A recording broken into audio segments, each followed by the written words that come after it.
नमस्कार, जय भवानी दोस्तों। स्वागत है आपका फिर से आपके अपने YouTube चैनल एम्बिशन क्लासेस 2019 में।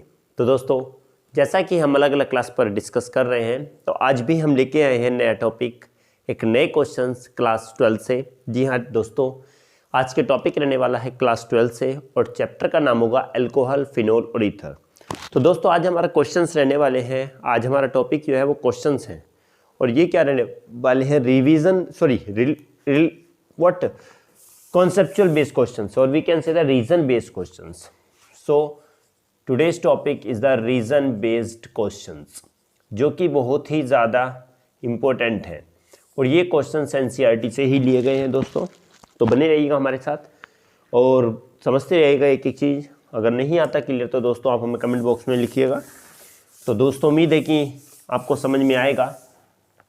तो दोस्तों, सबसे पहले हम बात करेंगे फर्स्ट क्वेश्चन की। फर्स्ट क्वेश्चन क्या आता है कि carbon oxygen bond length in phenol,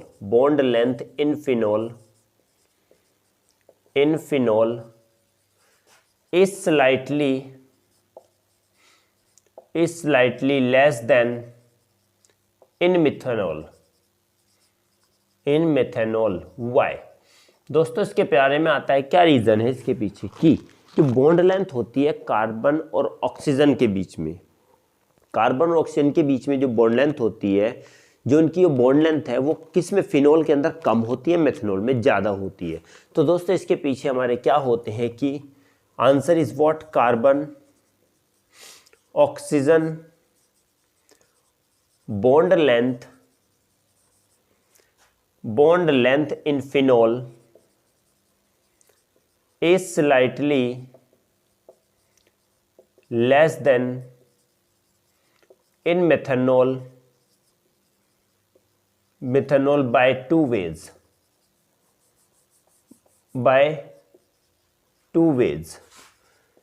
दो तरीके से क्या होता है कि हमने कहा गया कि दो तरीके से इसमें जो बॉन्ड लेंथ होगी किसके अंदर, मेथनॉल के अंदर, मेथनॉल के अंदर ज़्यादा होगी, जबकि फिनोल के अंदर कार्बन और ऑक्सीजन के बीच में बॉन्ड लेंथ कम होती है। रीज़न इसके पीछे दो रीज़न होते हैं। First of all the partial double bond character. What? कि फिनोल के अंदर पार्शियल डबल बॉन्ड करेक्टर होता है किस किस के बीच में, कार्बन और ऑक्सीजन के बीच में पार्शियल डबल बॉन्ड करेक्टर होता है। ओके, जिससे क्या कर लेता है कि जो अनशेयर्ड इलेक्ट्रॉन होते हैं किस पर, ऑक्सीजन पर, वो क्या कर देते हैं, कंजुगेटेड सिस्टर एरोमेटिक रिंग के साथ क्या कर लेते हैं, कंजुगेशन कर लेते हैं। First of all the first reason is what, partial double bond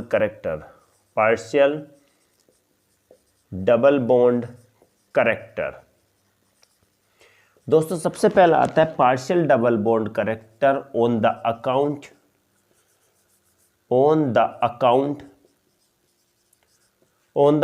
of conjugation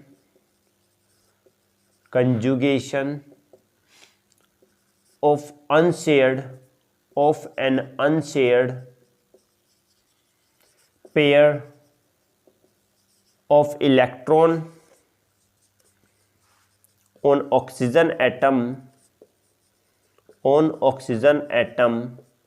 attached to aromatic ring। तो दोस्तों, अगर हम सिंपल सी बात करते हैं, जो एरोमेटिक रिंग में हमें पता है कि कार्बन एटम sp2 हाइब्रिडाइज होता है। ये पता ही है तुम लोगों को कि जब क्या होगा, डबल बॉन्ड क्या होगा, जब कार्बन ऑक्सीजन के बीच में क्या हो जाता है, डबल बॉन्ड हो जाता है, पार्शियल डबल बॉन्ड करेक्टर हो जाता है। ओके, जिससे क्या होगा, उस पर शेयर्ड पेयर होंगे किसके अंदर, ऑक्सीजन पर, वो उसके साथ बॉन्डिंग बना लेते हैं, रिंग के साथ मिलकर बॉन्डिंग बना लेते हैं और इसी वजह से क्या हो जाता है, पार्शियल डबल बॉन्ड करेक्टर आ जाता है। Second one is the sp2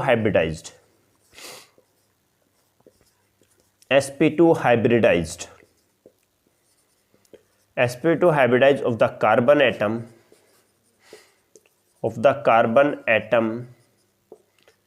at which the oxygen atom get attached, जिसके साथ ऑक्सीजन एटम जुड़ा होता है, जिस कार्बन के साथ, वो कार्बन क्या होता है, sp2 हाइब्रिडाइज्ड होता है। तो दूसरा इसका रीज़न यही होता है। और इसी वजह से क्या होगा कि मेथनॉल के अंदर बॉन्ड एंगल ज़्यादा हो, बॉन्ड लेंथ ज़्यादा होता है, जबकि फिनॉल के अंदर कार्बन ऑक्सीजन की बॉन्ड लेंथ कम होता है। चाहो तो दोस्तों आप इसका स्क्रीनशॉट भी ले सकते हैं।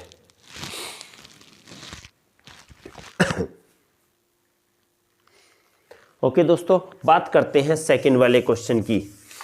सेकंड का क्वेश्चन भी दोस्तों ऐसे ही सारे क्वेश्चन एक दूसरे के ऊपर डिपेंड ही करते हैं, बट ध्यान रखना कोई भी क्वेश्चन नहीं छोड़ना है। सारे के सारे क्वेश्चन एनसीईआरटी से हैं, सबके सब इम्पोर्टेंट है। तो दोस्तों सेकंड क्वेश्चन आता है, the reaction of alkoxide with 2,2-dimethyl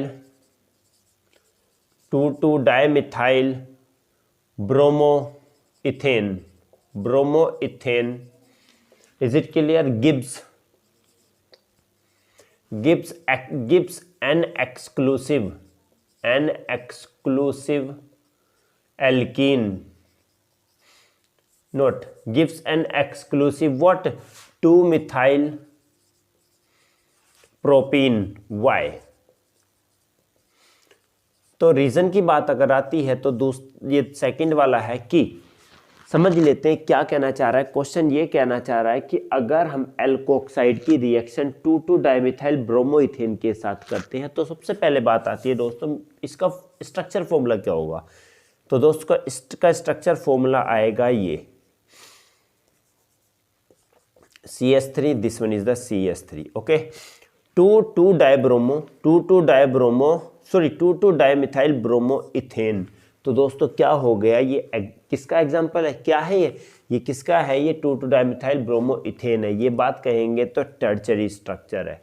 तो जब क्या करता है एल्कोक्साइड इसके साथ CH3ONA या C2H5ONA एल्कोक्साइड रिएक्ट करता है, तो अब हम बात कहते हैं कि इस कंडीशन के अंदर क्या बनता है, इस कंडीशन के अंदर हमारा क्या बनता है, 2-मिथाइल प्रोपीन बनता है।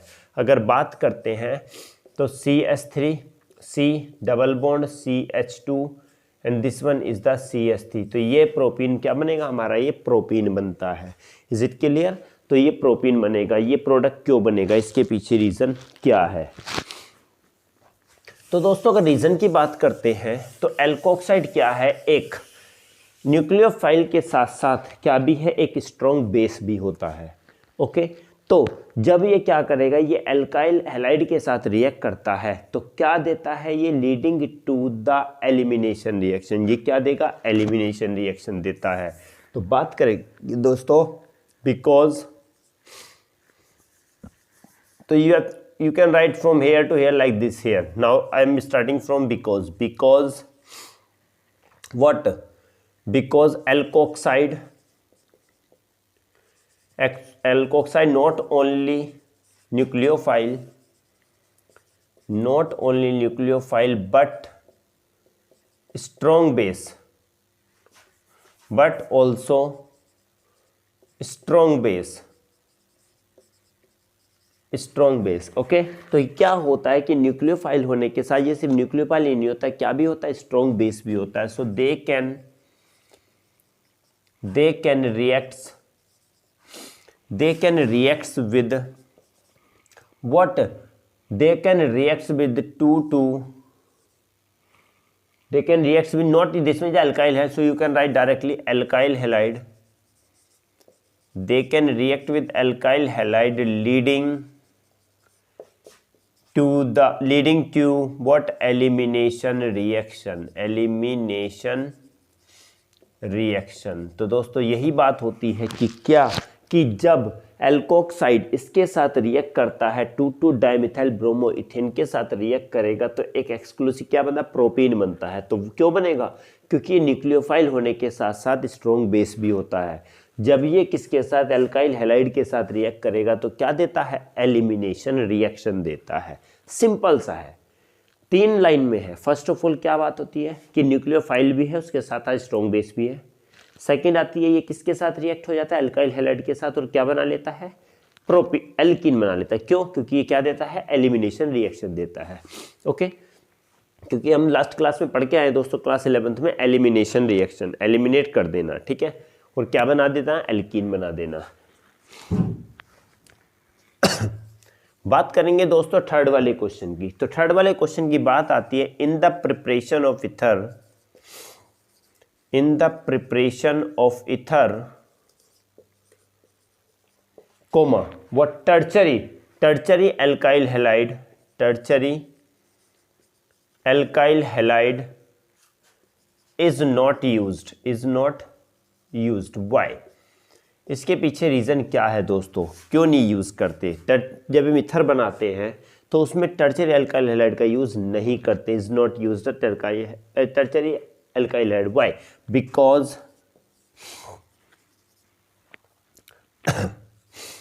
because if the preparation because if we prepare ether from alkyl halide, from tertiary alkyl halide, comma an alkene is the major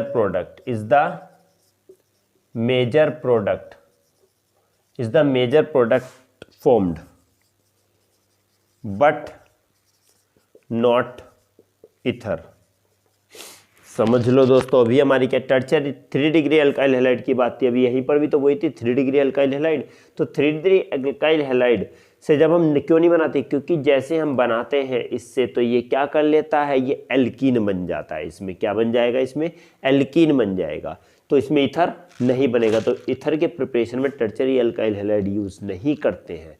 अगर हम करेंगे तो क्या बनेगा, उसमें मेजर प्रोडक्ट जो बनेगा वो एल्कीन ही बनता है। ओके दोस्तों, आई होप कि समझ में आ रहा होगा।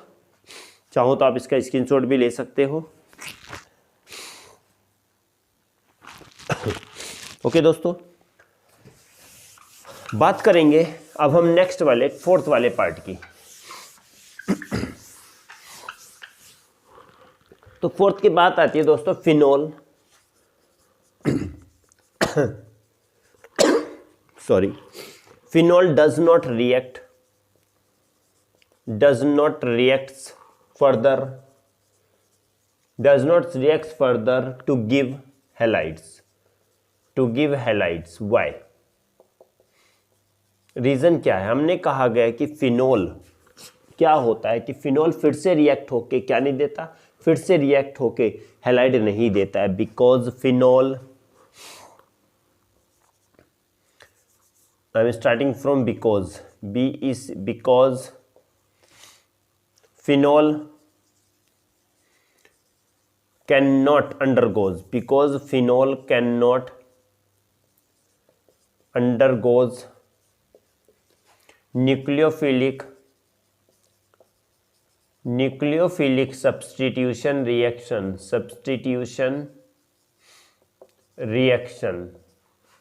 is it clear? needed for conversion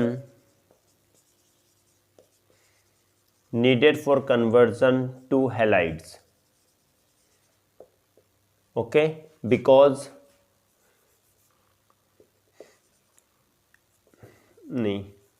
another factor is this, is that in phenol carbon atom is sp2 hybridized।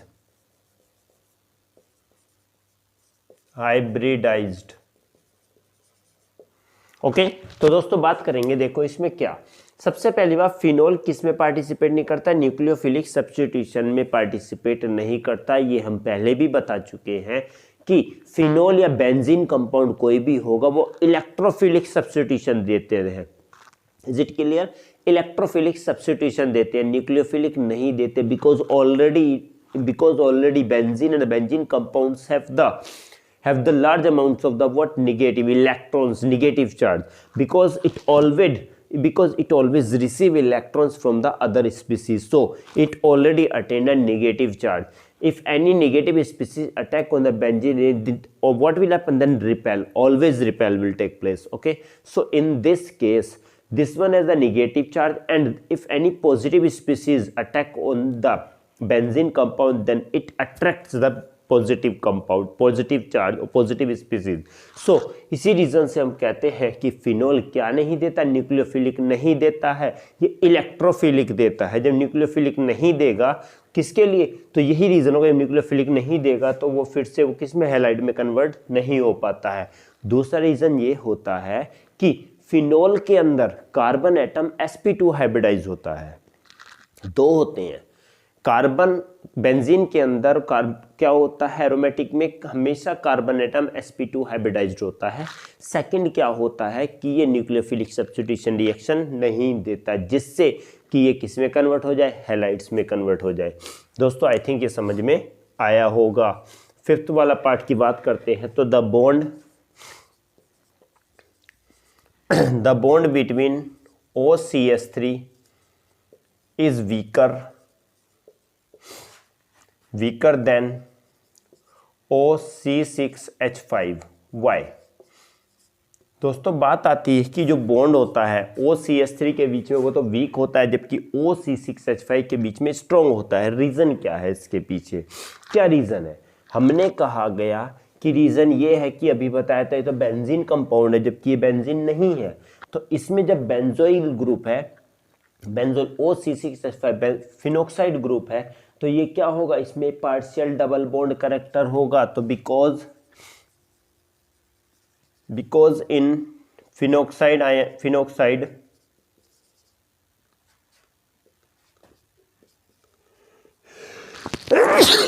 Sorry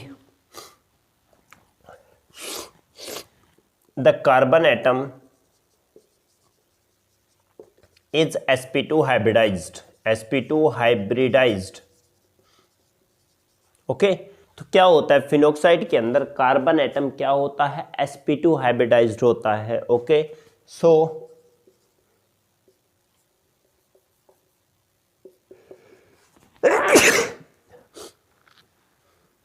it has a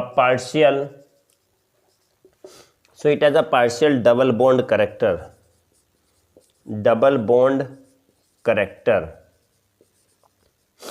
is it clear? तो क्या होता है इसमें, डबल बॉन्ड करेक्टर होता है. डबल बॉन्ड करेक्टर जब आ जाएगा किसकी वजह से, sp2 हाइब्रिडाइजेशन की वजह से, तो OCH3 क्या हो जाएगा, वीक हो जाएगा, और ये क्या हो जाता है, स्ट्रॉन्ग हो जाता है इसके बीच का bond.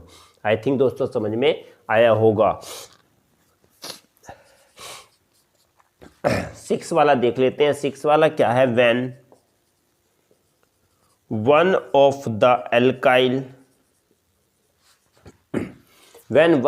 the alkyl group is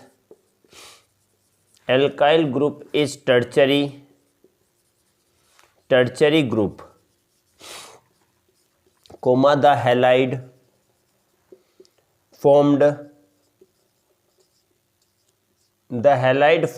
is a tertiary halide. Why? Reason क्या, हमने कहा गया कि कोई भी ग्रुप है, कोई भी एल्काइल ग्रुप है, अगर कोई भी एल्काइल ग्रुप के अंदर अगर एक भी टर्चरी ग्रुप होगा तो जो हैलाइड बनेगा वो कैसा होगा, वो भी टर्चरी होगा. रीज़न क्या है, बिकॉज ये बहुत ही इंटरेस्टिंग है दोस्तों. बिकॉज इन स्टेप टू क्या होता है, स्टेप 2 में, in step 2 the departure of the leaving group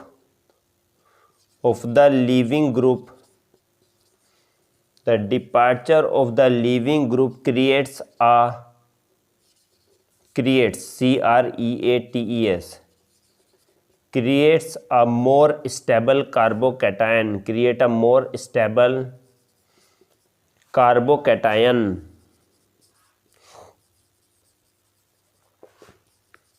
and it follows and it follows SN1 mechanism. यही रीज़न है, that is why when one of the alkyl group is tertiary group, comma, the halide formed is a tertiary halide। दोस्तों समझ लो, ये थोड़ा सा अलग सी चीज़ है, question है कि क्या होगा। हमने ये पढ़ा है कि हमने ये SN1 रिएक्शन के अंदर ये होता है कि पहले स्टेप में तो क्या होता है कि टूट जाता है, सेकंड में कार्बोकैटायन बनता है, वो कार्बोकैटायन पर ही अटैक करता है कोई न्यूक्लियोफिलिक और क्या बना लेता है, न्यूक्लियोफाइल, और क्या बना लेता है, कंपाउंड बना लेता है। तो ये बात कही because in step 2 second step में क्या होता है कि लीविंग ग्रुप डिपार्चर होगा, जो जा रहा है छोड़ के कंपाउंड से, लिविंग ग्रुप जब डिपार्चर होता है तो उससे क्या हो जाता है, मोर स्टेबल कार्बोकैटायन बन जाता है। क्योंकि जब कोई भी स्पीसीज क्या करती है दोस्तों, अपना निकालती है, अपना ग्रुप कोई निकालती है, तो क्या हो जाता है, उस पर चार्ज क्या आ जाता है, पॉजिटिव आ जाता है। जब कार्बन से जुड़ा कोई भी ग्रुप निकल के जाएगा तो वो ग्रुप कहलाएगा लिविंग ग्रुप, उसका जाना हो रहा है, डिपार्चर निकल रहा है, जब वो जाएगा और जिससे जाएगा तो उस पर क्या हो जाएगा, कार्बोकैटायन बन जाएगा, चार्ज कैसा हो जाएगा, पॉजिटिव। और जब जैसे ही उस पर पॉजिटिव चार्ज बनेगा, कार्बोकैटायन बनेगा, और ये कार्बोकैटायन किसकी कंडीशन है, क्या बनने की, it follows the SN1 mechanism. क्योंकि जिस पे भी जब भी कार्बोकैटायन अगर बन रहा है तो समझ लेना वो क्या है दोस्तों, SN1 रिएक्शन को करती है। क्योंकि SN2 रिएक्शन में कोई भी कार्बोकैटायन नहीं बनता डायरेक्टली, दो आपस में मिले इंटरमीडिएट बन के डायरेक्टली कंपाउंड बन जाते हैं। बट अगर कार्बोकैटायन बन रहा है तो समझ लेना वो कौन सी रिएक्शन है, SN1 को फॉलो कर रहा है। तो यही बताया गया है कि सेकेंड स्टेप में क्या होता है कि लिविंग ग्रुप डिपार्चर होता है तो उससे क्या बन जाता है, स्टेबल कार्बोकैटायन बन जाता है। जब ये कार्बोकैटायन बनेगा तो SN1 मैकेनिज्म को फॉलो करेगा, और जैसे ही SN1 मैकेनिज्म को फॉलो करेगा तो हम क्या कहेंगे कि टर्चरी ग्रुप था तो इस पर टर्चरी क्या बनेगा, हैलाइड बनता है दोस्तों। ओके, आई थिंक आपको समझ में आया होगा। पहला समझ में आ गया था, दूसरा भी समझ में आ गया था, क्योंकि sp2 है वो पार्शियल डबल बॉन्ड करेक्टर होता है, इस वजह से ये वीक होगा और ये स्ट्रॉन्ग होगा, क्योंकि इसी के अंदर पार्शियल डबल बॉन्ड करेक्टर होता है। चाहो तो दोस्तों आप स्क्रीनशॉट भी ले सकते हो।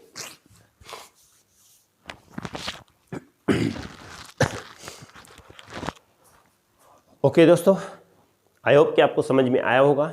दोस्तों अगर समझ में आया हो तो चैनल को लाइक शेयर और सब्सक्राइब जरूर कीजिए और अपने दोस्तों में भी शेयर कीजिएगा। तो दोस्तों उम्मीद करते हैं कि आप हमें सपोर्ट करेंगे और अच्छा प्यार देंगे। ठीक है दोस्तों, मिलते हैं अगली क्लास में एक नए टॉपिक के साथ, एक नई एनर्जी के साथ। तो दोस्तों चाहो तो आप हमारा टेलीग्राम चैनल भी ज्वाइन कर सकते हो। आपको वहाँ से अलग अलग तरीके के सैम्पल पेपर्स, अलग अलग तरीके के फॉर्मूलाज का आपको पेजेस मिल जाएंगे PDF के रूप में। तो दोस्तों मिलेंगे अगले क्लास में एक नई एनर्जी के साथ, एक नए टॉपिक के साथ। तब तक के लिए दोस्तों जय हिंद।